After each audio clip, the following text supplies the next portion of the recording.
नमस्कार दोस्तों, स्वागत है आप सभी का। इस लेक्चर में हम कवर करेंगे हिरोशिमा और नागासाकी में हुए एटॉमिक बॉम्बिंग को। तो इस लेक्चर में हम इसकी हिस्ट्री देखेंगे, इंडिविजुअली देखेंगे कि हिरोशिमा में क्या हुआ, नागासाकी में क्या हुआ, ये जो भी हुआ ये क्यों हुआ, एटॉमिक बॉम्बिंग क्यों करी अमेरिका ने, क्या इसके पीछे रीज़न था, सब चीज़ों को हम विस्तार से कवर करने वाले हैं। जैसे कि आप जानते हो कि अगस्त 1945 में यूनाइटेड स्टेट्स ने 2 एटॉमिक बॉम्ब्स जापान की 2 सिटीज़ हिरोशिमा और नागासाकी में ड्रॉप किए थे, जिसके वजह से 2 लाख से ज़्यादा लोगों की मृत्यु हुई थी और इसने पूरे के पूरे इतिहास के कोर्स को ही कम्प्लीटली चेंज कर दिया। तो हम यहाँ पे इस लेक्चर में एग्जामिन करेंगे कि कौन कौन से ऐसे इवेंट्स थे जिसके वजह से ये अटैक हुए, इसके क्या डेवास्टेटिंग इम्पैक्ट हुए और इसके हिस्टोरिकल सिग्निफिकेंस क्या है। तो आप इस लेक्चर को अंत तक जरूर देखिएगा, काफ़ी नई चीज़ें आपको सीखने को मिलेंगी। अगर आप चैनल पर नए हो तो चैनल को सब्सक्राइब करना बिल्कुल मत भूलिएगा। बाकी politics, economy, GK, geography, science, environment, ecology के तमाम वीडियोस के लिए एक बार हमारी प्लेलिस्ट को जरूर चेक करिएगा। आप किसी भी एग्जाम की तैयारी कर रहे हो, हमारी प्लेलिस्ट और करंट अफेयर की बाकी वीडियोस को देख के आपको काफ़ी हेल्प मिलने वाली है। इसे समय निकाल के हमारे चैनल को जरूर चेक करिएगा। चलिए दोस्तों, शुरुआत करते हैं। एजेंडा क्या होगा इस लेक्चर का? सबसे पहले हम बैकग्राउंड देखेंगे कि जापान के एक्सपेंशनिस्ट पॉलिसीज़ क्या क्या थी, जिसके वजह से यूएस और जापान के रिलेशंस कैसे खराब हुए, डिटीरियोरेट हुए। फिर हम पैसिफिक वार को देखेंगे, जहाँ पे पर्ल हार्बर अटैक आता है और पैसिफिक थिएटर आता है वर्ल्ड वार 2 का। उसके बाद हम बॉम्बिंग्स को देखेंगे, किस प्रकार से हिरोशिमा और नागासाकी में अटैक्स हुए, इनकी डिटेल्स को देखेंगे। और फिर हम इसके आफ्टरमैथ को देखेंगे कि इमीडिएट और लॉन्ग टर्म कंसिक्वेंसेस इस बॉम्बिंग के क्या थे। तो शुरुआत करते हैं जापान की एक्सपेंशनिस्ट पॉलिसीज से, जिसने टेंशन्स को राइज किया। तो देखिए, 1940 में जापान जो था वो काफ़ी मेजर पावर बन चुका था एशिया का, और इसके यहाँ पे काफ़ी ज़्यादा एम्बिशियस टेरिटोरियल गोल्स थे। ये अपनी टेरिटरी को बढ़ाना चाहता था। तो यहाँ पे इसने किया क्या कि जर्मनी और इटली, इसके साथ इसने ट्राईपार्टाइट पैक्ट किया। ट्राई का मतलब ही हुआ 3। तो यहाँ पे 1940 में 3 कंट्रीज के बीच में एक पैक्ट होता है, एक है जर्मनी, दूसरा इटली और तीसरा जापान। और यहाँ पे इन्होंने नॉन एग्रेशन ट्रिटी को साइन किया यूएसएसआर के साथ 1941 में। अब नॉन एग्रेशन ट्रिटी कि हम एक दूसरे के खिलाफ एग्रेशन नहीं दिखाएंगे, गुस्सा नहीं दिखाएंगे, हम एक दूसरे के खिलाफ युद्ध नहीं करेंगे। अब यहाँ पे यूएसएसआर के साथ इसने ट्रिटी करी है। अब ये वाला जो दौर था, ये दौर था कोल्ड वॉर का। यहाँ पे अमेरिका और यूएसएसआर के बीच में, यानी आज के समय का जो रशिया है, इसके बीच में कोल्ड वॉर चल रहा था। कोल्ड वॉर क्या है, इसकी हिस्ट्री क्या है, इसमें क्या क्या चीज़ें हुई हैं, अफगानिस्तान, वियतनाम और क्यूबा, ये 3 मेजर यहाँ पे कंट्रीज इन्वॉल्व थी। बेसिकली कंट्रीज तो 2 ही इन्वॉल्व थी, लेकिन इन 3 देशों में यहाँ पे यूएसएसआर और अमेरिका का जो कोल्ड वॉर है उसका प्रभाव हमें काफ़ी हद तक देखने को मिला है। तो इसकी स्टोरी क्या है, इसको मैंने अच्छे से अलग वीडियो में कवर किया है, आपको वो वीडियो देखनी चाहिए अगर आपको जियो पॉलिटिक्स में या वर्ल्ड हिस्ट्री में इंटरेस्ट है तो। और इसके साथ साथ अगर आप किसी एग्जामिनेशन की तैयारी कर रहे हो तो उसके लिए भी ये काफ़ी ज़्यादा इंपॉर्टेंट है, तो उसको जरूर देखिएगा। इसका लिंक मैं आपको डिस्क्रिप्शन बॉक्स में दे दूंगा। तो यहाँ पे अब साइन होती है यूएसएसआर के साथ नॉन एग्रेशन ट्रिटी। अब जैसे यूएसएसआर के साथ ट्रिटी हो जाती है, ये समय क्या था, कोल्ड वॉर का, तो पहली बात तो अमेरिका इससे नाराज़ हो जाता है। यहाँ पे सबसे पहली नाराज़गी ये है क्योंकि ये यूएसएसआर के क्लोज आ गया। आपने अगर कोल्ड वॉर वाली वीडियो देखी होगी तो आप समझ रहे होंगे कि मेरे बोलने का क्या मतलब है, मैं क्यों ऐसा कह रहा हूँ कि यहाँ पे अमेरिका जो है वो नाराज़ हो गया होगा। उसके बाद यहाँ पे इन्होंने चाइना में नॉर्दर्न बॉर्डर्स को सिक्योर किया ताकि साउथ वर्ड अपने आप को एक्सपैंड कर सके। आपको ये भी पता होना चाहिए कि ये वो समय था जब चाइना के ऊपर जापान ने पूरी तरीके से कंट्रोल कर लिया था। ना सिर्फ चाइना बल्कि साउथ कोरिया के ऊपर भी जापान का कंट्रोल था। और यहाँ पे एक डिप्लोमेटिकली काफ़ी बड़ी कंट्रोवर्सी भी है, क्योंकि साउथ कोरिया की लड़कियों को इन्होंने सेक्स स्लेव्स बना के रखा था। तो यहाँ पे आज के समय जब जापान और साउथ कोरिया के बीच में डिप्लोमेटिक रिश्तों की बात आती है तो यहाँ पे इन सेक्स स्लेव्स का जिक्र भी आता है, और ये बहुत बड़ी कंट्रोवर्सी भी है इन दोनों कंट्रीज में। उसके बाद फिर इन्होंने डच और फ्रेंच को टारगेट किया, और साउथ ईस्ट एशिया में उन्होंने ब्रिटिश कॉलोनीज को टारगेट करना शुरू किया। अब हम यूएस जापान के रिलेशंस को देखते हैं कि समय के साथ ये डिटीरियोरेट कैसे हुए, खराब कैसे हुए। तो यहाँ पे सबसे पहले 1940 आता है, 1940। 1940 में क्या हुआ कि यूएस ने जापान और यूएस के बीच में जो एक ट्रेड ट्रीटी थी, यहाँ पे ट्रेड व्यापार की जो ट्रीटी थी इन दोनों देशों में, ये ख़त्म कर दी। कारण क्या था? जापान के एक्सपेंशनिस्ट पॉलिसीज़। जापान जो है वो अपने आप को एक्सपैंड कर रहा था, अपनी टेरिटरीज़ को बढ़ा रहा था। यूएस को ये पसंद नहीं था, इसलिए यहाँ पे यूएस ने जापान के साथ अपनी जो ट्रेड ट्रीटी थी उसको ख़त्म कर दिया। फिर 1941 आता है स्टार्टिंग में। जैसे यहाँ पे 1941 में जापान ने ट्राईपैटाइट पैक्ट को साइन किया, जो मैंने आपको पहले भी बताया, जर्मनी और इटली के साथ। और यहाँ पे इंडो चाइना, यूएस, ब्रिटेन और होलैंड जैसे कंट्रीज़ को टारगेट करना शुरू किया, तो यूएस और ज़्यादा नाराज़ हो गया। यहाँ पे जापान ने काफ़ी एक्सपोर्ट कंट्रोल्स को इम्पोज किया। फिर आता है 1941 के मिड ईयर। अर्ली में ये हो गया। मिड ईयर में क्या होता है कि यूएस ने जो कुछ इंपॉर्टेंट स्ट्रेटेजिक गुड्स थे जो जापान में एक्सपोर्ट होते थे उन्हें बैन कर दिया। इसकी वजह से यूएस में ऑयल और रबर की जो सप्लाई थी उसको काफ़ी ज़्यादा इम्पैक्ट पड़ा, जो कि काफ़ी इंपॉर्टेंट थी जापान की वॉर इंडस्ट्रीज़ के लिए। 1941 के लेट में क्या होता है कि यहाँ पे यूएस और जापान के बीच में डिप्लोमेटिक टॉक्स में डेडलॉक हो जाता है। डेडलॉक मतलब कि यहाँ पे बातचीत भी रुक जाती है, डिप्लोमेटिकली भी जो दो देशों में बातचीत होती है वो रुक जाती है। अब यूएस ने यहाँ पे ये शर्त रखी कि जापान जो है वो चाइना से अपने आप को विड्रॉ कर लेगा। अब आप सोचोगे अमेरिका चाइना के हक में क्यों कह रहा है? हक में इसलिए कह रहा है क्योंकि अभी तक चाइना में चाइनीज़ रिवॉल्यूशन नहीं हुआ है और यहाँ पे कम्युनिस्ट अभी तक नहीं आए हैं। तो यहाँ पे चाइना से अपने आप को विड्रॉ कर ले और इंडो चाइना जो है वहाँ पे जो भी वो इन्वॉल्वमेंट दिखाना चाह रहा है उससे भी बाहर हो जाए। लेकिन जापान ने ये करने से मना कर दिया। उसने कहा कि भैया हम चाइना से पीछे नहीं हटेंगे। तो अब यहाँ पे जापान का एक स्ट्रेटेजिक डायलेमा आता है। अक्टूबर 1941 तक जापान जो था उसने क्रिटिकल डिसीजन पॉइंट फेस किए। सबसे पहले जापानीज मिलिट्री ने ये कंक्लूड कर दिया कि अमेरिका के साथ हमारा युद्ध होना इनएविटेबल है, कि भैया अब हमारा सीधा अमेरिका के साथ युद्ध होगा, इसको कोई भी नहीं रोक सकता है। दूसरा यहाँ पे टोजो हिडेकी, इनको प्राइम मिनिस्टर अपॉइंट किया गया और इन्होंने युद्ध की तैयारी शुरू कर दी। तो अब यहाँ पे जापान ने अमेरिका के साथ युद्ध करना चूज किया, ना कि अपने आप को चाइना से पीछे हटाना, विड्रॉ करना। और ये जो युद्ध था ये दोनों ही देशों के लिए, जापान और अमेरिका दोनों के लिए, एक तो पावर डिस्प्ले बन गया कि भैया सबसे ज़्यादा पावरफुल कौन है, और दूसरा ये इकोनॉमी के लिए भी नेसेसिटी बन गया। जापान ने यहाँ पे ग्रेटर ईस्ट एशिया को प्रॉस्परस रीजन का एक प्लान डेवलप किया। यहाँ पे साउथ और साउथ ईस्ट एशिया को भी इसने इंक्लूड कर लिया। अब यहाँ पे पैसिफिक वॉर की शुरुआत हो जाती है पर्ल हार्बर के साथ। तो 7 दिसंबर 1941 में जब यहाँ पे दोनों देशों के बीच में डिप्लोमेटिक एफर्ट्स फेल हो गए तो Japanese imperial conference of civil and service leaders, इन्होंने अमेरिका के खिलाफ युद्ध को डिक्लेयर कर दिया। जापान ने पर्ल हार्बर के ऊपर सरप्राइज अटैक लॉन्च कर दिया। इस अटैक ने वर्ल्ड वॉर 2 का जो पैसिफिक थिएटर था उसकी शुरुआत करी। पर्ल हार्बर क्या था देखिए, ये बेसिकली एक बहुत ही इम्पॉर्टेंट और मेजर यूएस नेवल बेस था हवाई के होनोलुलु में। और यहाँ पे 7 दिसंबर 1941 संडे था इस दिन, इसकी सुबह सुबह ही जापान ने अटैक कर दिया। ये एक मिलिट्री एयर स्ट्राइक थी यूएस पैसिफिक फ्लीट के ऊपर जो पर्ल हार्बर में स्टेशन थी, और इसका एम था कि अमेरिकन नेवल पावर को कम्प्लीटली डिस्ट्रॉय कर दिया जाए, खासकर पैसिफिक रीजन में, ताकि जापान फ्रीली एशिया में एक्सपैंड कर सके। कंसिक्वेंसेस क्या थे यहाँ पे? 2400, कहा जाता है कि 2400 से ज़्यादा अमेरिकन यहाँ पे मरे थे और काफ़ी शिप्स और एयरक्राफ्ट्स भी डिस्ट्रॉय हुई थी। तो अब यहाँ पे अमेरिका भी डिटरमाइन हो जाता है कि हम जापान को हरा के ही छोड़ेंगे, और इसलिए 8 दिसंबर 1941 को यूनाइटेड स्टेट्स जापान के ऊपर वॉर डिक्लेयर कर देता है, और यहाँ पे officially United states world war 2 में एंटर हो जाता है। इससे पहले अमेरिका वर्ल्ड वॉर 2 में एंटर नहीं हुआ था ऑफिशियली। अब यहाँ पे आप याद करिए कि एक ट्राईपार्टाइट एग्रीमेंट हुई थी जर्मनी और इटली के साथ जापान की। तो यहाँ पे जर्मनी और इटली जो है वो कुछ दिन के बाद, जो कि जापान के एलाइज थे, वो भी यूएस के खिलाफ वॉर डिक्लेयर कर देते हैं। और ये जो कन्फ्लिक्ट था ये अब यहाँ पे पूरे तरीके से वर्ल्ड वार बन चुका था। अब इसी के ऊपर US president Franklin D Roosevelt ने कहा था कि this is a date which will live in infamy. तो आपसे पूछा जा सकता है कि ये लाइन किसने कही थी, a date which will live in infamy. तो ये काफ़ी फेमस कोट है जो US president Franklin D Roosevelt ने कहा था।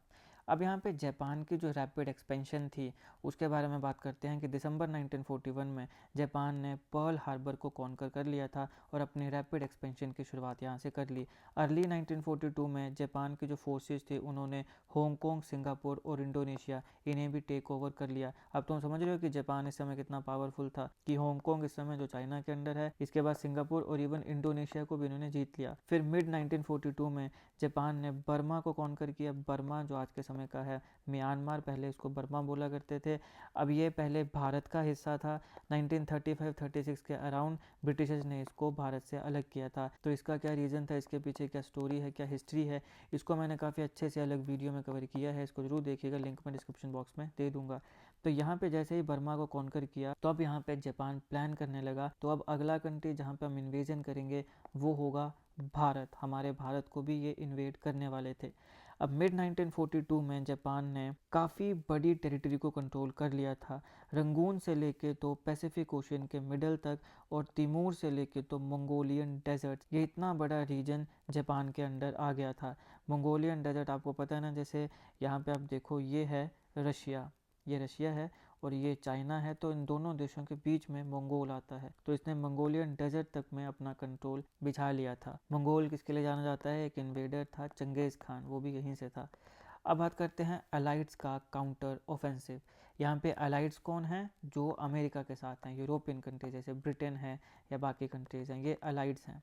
तो जनवरी 1943 में अलाइड लीडर्स जो थे वो कैसाब्लैंका नाम की जगह पे मिलते हैं और वो डिसाइड करते हैं कि हम जापान के खिलाफ अपने एफर्ट्स को स्ट्रेंथन करेंगे। फिर 1943-44 में जापान जो था वो गिलबर्ट आइलैंड और मार्शल आइलैंड्स के जो उसके काफ़ी इंपॉर्टेंट स्ट्रेटेजिक पॉइंट्स थे उन्हें लॉस कर देता है। फिर जून 1944 में एलाइज जो थे उन्होंने साइपन को भी कैप्चर कर लिया था मारियानास में। फिर फरवरी 1945 में एलाइज ने फिलीपाइंस को रिकैप्चर कर लिया और उसके बाद मार्च 1945 में एलाइज ने ईवो जीमा को कैप्चर कर लिया और जून 1945 में एलाइज ने ओकिनावा को कैप्चर कर लिया। हालांकि ये ओकिनावा जो था ये बॉम्बिंग रेंज थी जापान की। तो अब होता क्या? Conventional bombing of Japan.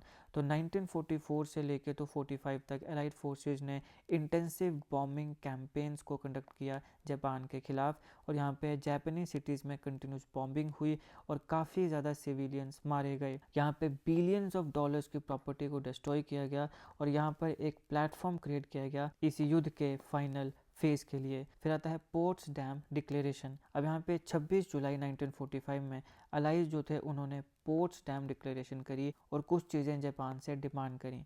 सबसे पहला था अनकंडीशनल सरेंडर। उन्होंने कहा कि बिना किसी कंडीशन से जापान हमारे आगे सरेंडर कर दे।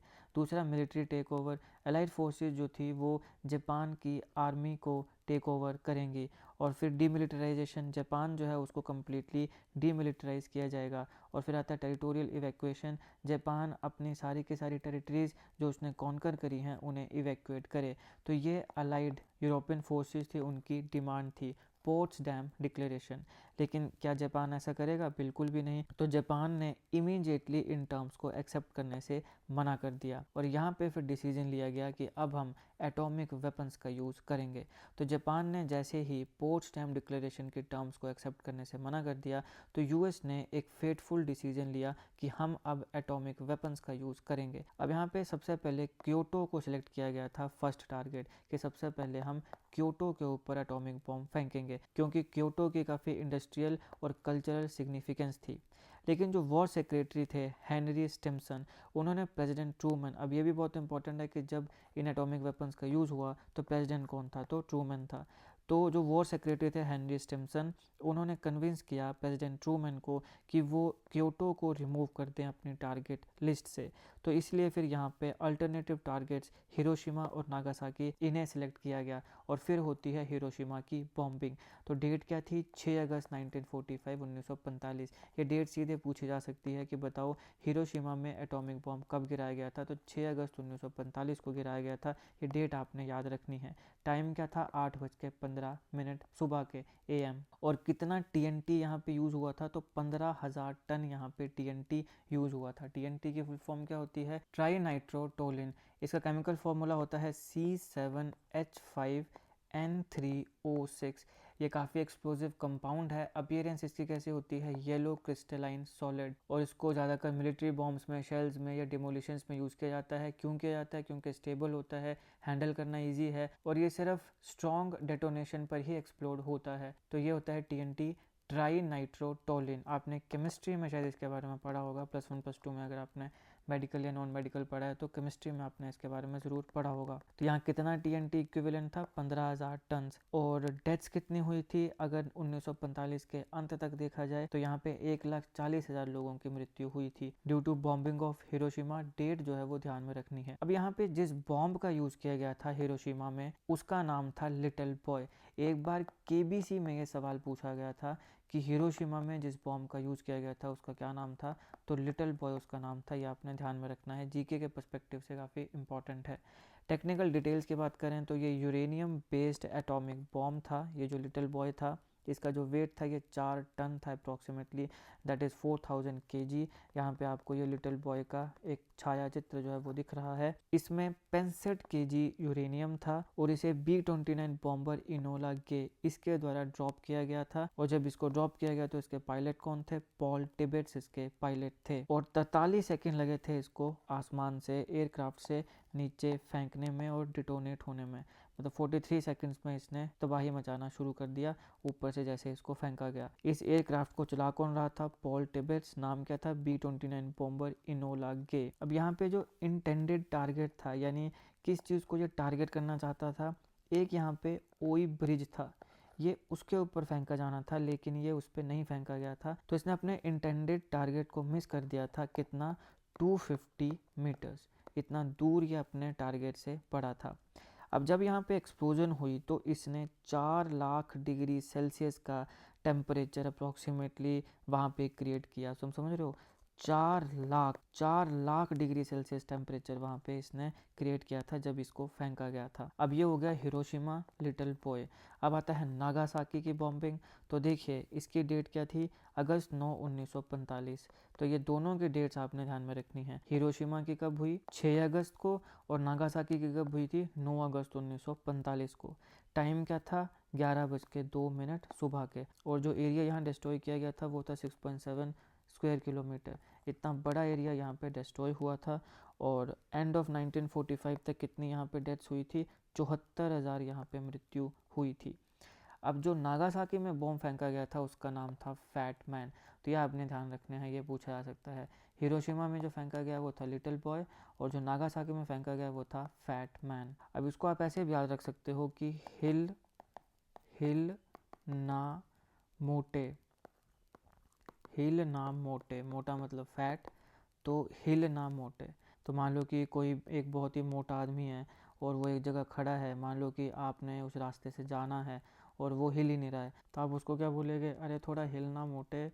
तो ऐसे आपने याद रखना है, हिल ना मोटे, हिल ना मोटे। तो हिल में ही से क्या आ गया, हिरोशिमा, हिरोशिमा। हिल ल से क्या आ गया, ल से आ गया लिटिल बॉय। ना से आ गया नागासाकी, मोटे से आ गया फैट मैन। तो जो हिरोशिमा में गिरा वो था लिटिल बॉय, जो नागासाकी में गिरा वो था फैट मैन। अब कुछ टेक्निकल डिटेल्स की बात करें तो ये प्लूटोनियम बेस्ड एटॉमिक बॉम्ब था। पहला हमने यूरेनियम देखा था। इसका वेट 4.5 टन था, यानी 4500 kg। पहले वाले से भारी था ये, उसका 4 टन था, इसका 4.5 टन था। 6.5 kg प्लूटोनियम था, उसमें यूरेनियम था, ये प्लूटोनियम बेस्ड था।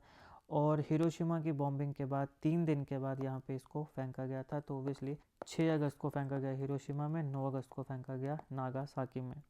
ये हिरोशिमा में जो बॉम्ब था उसके कंपैरिजन में काफ़ी ज़्यादा पावरफुल था, जबकि यहाँ पे लेस फिसाइल मटेरियल यूज़ किया गया था। जब ये गिरा नागासाकी पे तो उस समय जो ग्राउंड टेम्परेचर था वो 4000 डिग्री सेल्सियस तक पहुँच गया था। अब यहाँ पे इमीडिएट इफ़ेक्ट क्या होते हैं, रेडियो एक्टिव ब्लैक रेन। अब जैसे ही एक्सप्लोजन होती है तो काफ़ी डेडली फिनोमेना यहाँ पे होता है। Highly radio active black rain यहाँ पे होती है 29 किलोमीटर के पूरे एरिया में ग्राउंड ज़ीरो से। और ये जो रेन होती है ये कंटेमिनेट कर देती है हर एक चीज़ को, लैंड, वाटर, पीपल, बिल्डिंग्स, जहाँ जहाँ भी ये बारिश गिरती है सारी चीज़ों को कंटेमिनेट कर देती है। इसने एक्यूट रेडिएशन सिंड्रोम ARS को कोज किया काफ़ी ज़्यादा विक्टिम्स में, और इसके वजह से इमीडिएट सिम्टम्स आने लगे जैसे कि बर्न्स, ब्लाइंडनेस और रेडिएशन सिकनेस। अब तुम सोचो कोई बेचारा गरीब आदमी या आम आदमी है, वो अपने घर पे बैठा है, उसको कोई लेना देना नहीं है क्यों युद्ध हो रहा है, क्या पावर है, किसको पावर चाहिए, कोई फ़र्क नहीं पड़ रहा है, किसको टेरिटरीज चाहिए, कोई फ़र्क नहीं पड़ रहा है। एकदम से वहाँ पे बॉम्ब गिर रहा है, उस बेचारे की पूरी ज़िंदगी तबाह हो जा रही है। फिज़िकल डिस्ट्रक्शन की बात करें तो सबसे पहले हिरोशिमा की बात करते हैं। तो यहाँ पे 70% जो बिल्डिंग्स थी वो या तो डिस्ट्रॉय हो गई या फिर सीवियरली डैमेज हो गई, जैसे कि आप यहाँ पे इस फोटो में देख सकते हैं। इस प्रकार से जो बिल्डिंग्स थी वो डैमेज हो गई। अर्बन एरिया 13 स्क्वायर किलोमीटर का पूरा डिवास्टेट हो गया, यानी ख़त्म हो गया, नष्ट हो गया। नागासाकी की बात करें तो यहाँ 6.7 स्क्वायर किलोमीटर्स की सिटी कम्प्लीटली डिस्ट्रॉय होगी और यहाँ पे जो इंडस्ट्रियल एरिया था वो सबसे ज़्यादा हिट हुआ। लॉन्ग टर्म हेल्थ इफ़ेक्ट्स क्या हैं इसके? जेनेटिक डैमेज, यहाँ पे जो रेडिएशंस हैं इन्होंने जेनेटिक म्यूटेशंस को कॉज किया है और इसके पोटेंशियल इंटरजेनरेशनल इफ़ेक्ट्स भी हुए। दूसरा है विज़न लॉस, कई ऐसे सर्वाइवर्स थे जिन्होंने पार्शियल या कंप्लीट ब्लाइंडनेस को एक्सपीरियंस किया, यानी या तो उनको दिखना कम हो गया या फिर उनकी नज़र ही चली गई। क्रॉनिक इलनेस, जो सर्वाइवर्स थे उन्होंने काफ़ी रेडिएशन रिलेटेड क्रॉनिक डिजीज़ से भी सफ़र किया। और फिर आता है कैंसर। सिग्निफिकेंटली यहाँ पे ल्यूकीमिया, जो ब्लड कैंसर होता है, उसके केस इंक्रीज़ हो गए और जो बाकी कैंसर्स हैं वो भी काफ़ी ज़्यादा सर्वाइवर्स में देखने को मिले। फिर जापान का सरेंडर आता है। तो जैसे एटॉमिक बॉम्बिंग्स हो जाती है उसके बाद 15 अगस्त 1945 को जापान ने अपनी हार स्वीकार कर ली और फॉर्मली 2 सितंबर 1945 को उसने सरेंडर कर दिया यूएसएस मिसूरी में। अब यहाँ पे देखो 15 अगस्त, हमारा भारत भी 15 अगस्त 1947 को आज़ाद हुआ था। तो 15 अगस्त के दिन एक तो हमारा भारत की आज़ादी होती है, इंडिपेंडेंस डे, और दूसरा ये वही दिन है जब जापान ने ऑफिशियली अपनी हार स्वीकार कर ली थी वर्ल्ड वार 2 में। बस सालों का फ़र्क है, हमारा भारत 1947 में आज़ाद हुआ था और 1945 में जापान की डिफ़ीट हुई थी। तो फॉर्मली यहाँ पे सरेंडर हो जाता है और वर्ल्ड वार 2 ऑफिशियली यहाँ पे ख़त्म हो जाता है। जापान जो था वो पीरियड ऑफ अमेरिकन ऑक्यूपेशन और रिकन्स्ट्रक्शन में एंटर हो जाता है। हिस्टोरिकल सिग्निफिकेंस क्या है? मिलिट्री इम्पैक्ट, सबसे पहले यहाँ पे न्यूक्लियर वेपन्स का यूज़ हुआ वॉरफेयर में। इससे पहले कभी भी न्यूक्लियर वेपन्स का यूज़ नहीं हुआ था। यहाँ पे एटॉमिक वेपन्स की क्या डेवास्टेटिंग पावर है, एक एटॉमिक वेपन कितना डिस्ट्रॉय कर सकता है, ये यहाँ पे डेमोन्स्ट्रेट हुआ। दूसरा पॉलिटिकल लेगेसी, इसने कहीं ना कहीं कोल्ड वॉर को भी शेप किया, जिसको मैंने अच्छे से अलग वीडियो में कवर किया है। कैसे शेप किया वो भी बताया है, उसको ज़रूर देखिएगा, लिंक डिस्क्रिप्शन में दे दूंगा। और इसी के बाद यहाँ पे न्यूक्लियर डिटरेंस पॉलिसीज़ की भी शुरुआत हुई और यहाँ पे इंटरनेशनल एफर्ट शुरू हुए न्यूक्लियर नॉन प्रोलिफरेशन के लिए कि भैया जो न्यूक्लियर बॉम्ब्स हैं, वेपन्स हैं, उसको ज़्यादा ना बढ़ाया जाए। फिर आते हैं ह्यूमैनिटेरियन कंसिक्वेंसेस। 2,14,000 से ज़्यादा तो लोग ऐसे थे जो इमीडिएटली ही मर गए और ऐसे अनगिनत सर्वाइवर्स थे जिनको रेडिएशन रिलेटेड इलनेस हुई। कईयों को कैंसर हुए, कईयों को और बीमारियां हो गई, कईयों की आंखें चली गई। तो काफ़ी ज़्यादा कंसिक्वेंसेस यहाँ पे हुए।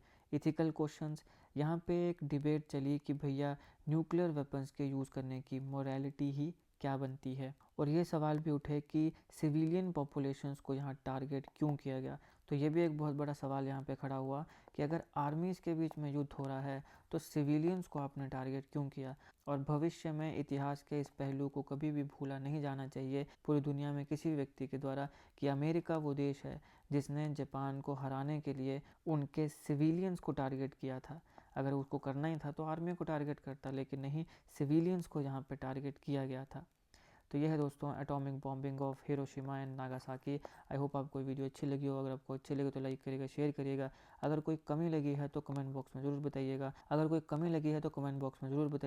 हम चाहते हैं कि कमेंट बॉक्स में आप हमारा क्रिटिसिज्म करें अगर आपको कुछ लगे तो, ताकि हम उसको पढ़ें और फिर अपने आप को इम्प्रूव करें। बाकी politics, economy, GK, geography, science, environment, technology की तमाम वीडियोज़ के लिए एक बार हमारी प्लेस को जरूर चेक करिएगा। आप किसी भी एग्जाम की तैयारी कर रहे हो, हमारी प्लेस को करंट अफेयर की बाकी वीडियोज़ को देख के आपको काफ़ी हेल्प मिलने वाली है। इसे समय निकाल के हमारे चैनल को जरूर चेक करिएगा। बाकी जीके करंट अफेयर, जीके टिक्स ऐसी वीडियोज़ के लिए हमारे चैनल को सब्सक्राइब करिएगा, बेल आइकन को जरूर दबा दीजिएगा ताकि किसी भी वीडियो की नोटिफिकेशन आपसे मिस ना हो। अगर आप चाहें तो हमें व्हाट्सएप और टेलीग्राम चैनल पर भी ज्वाइन कर सकते हैं, दोनों के लिंक्स भी आपको डिस्क्रिप्शन बॉक्स में दे देंगे। आपका बहुत बहुत धन्यवाद।